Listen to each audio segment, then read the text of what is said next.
ගුරුවරයෙක් ඉන්නවා පුතේ ඉස්කෝලේ. මේ ගුරුවරයා දැන් යනවා පන්ති නායකකම දෙන්න. එක දරුවෙකුට පන්ති නායකකම දෙන්න යනවා. ඒ පන්ති නායකකම දෙන්න යනකොට මේ ගුරුවරයා තීරණය කරනවා කාටද දෙන්නේ කොහොමද දෙන්නේ මොකක්ද මේකට කරන්නේ කියලා. ඊට පස්සේ මේ ටීචර් කල්පනා කරනවා දැන් ළමයින්ට එක ළමයෙකුට නායකත්වය දෙන්න මොකක් හරි පරීක්ෂණයක් කරන්න ඕන කියලා. ටීචර් දෙනවා මුං ඇටේ හැම ළමයාටම. මොනවද දෙන්නේ? මුං ඇටයක් ගානේ දෙනවා. දීලා කියනවා ටීචර් මොකද්ද? මේ මුං ඇටේ පැල කරගෙන එන්න ලස්සන පැලයක් විදියට සති දෙකකින් අරගෙන එන්න පොඩි පොට්ට එකක හදලා පැලේට සාත්තු කරලා අරගෙන එන්න කියලා ඉවර වෙලා.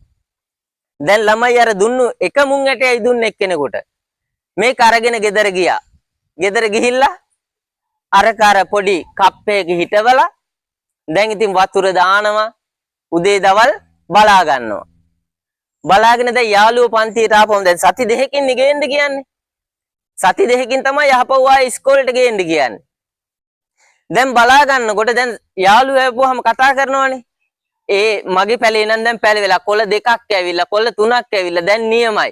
දැන් ගේන්න බෝල හැම යාළුවම කියනවා. එක ළමයෙක් ඉන්නවා ඒ ළමයා හිටවපු එක පැල වෙලා නැහැ. දැන් ළමයා වෙන දුකෙන් ඉන්නේ. ඒ ළමයා ගොඩාක් දුකින් ඉන්නේ. දැන් කරන්න දෙයක් නැහැ.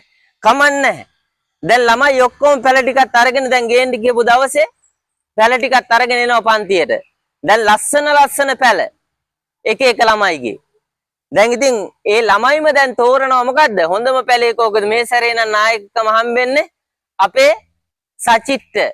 එහෙම නැත්නම් අපේ පහන්ට අනුසරට කියලා දැන් ළමයි කතා වෙනවා. කතා වෙලා බලද්දි දැන් ටීචර් තමයි විනිශ්චයකාරයා. දැන් අර ළමයා අඬ ඉන්නවා පන්ති. අනිත් ළමයිගේ පැල ඔක්කොම ලස්සනයි. මගේ පැලේ විතරක් පැල වෙලා නැහැ.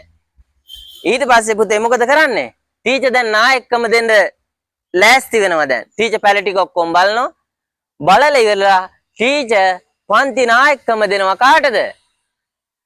කාටද දෙන්නේ? අර පැලේ පැලවුන්නේ නැති ළමයාට. කාටද නායකකම හම්බුනේ? පැලේ පැලවිච්චි නැති ළමයාට. ඇයි එහෙම උනේ? ටීචර් අවසානයේ කියනවා මොකද්ද?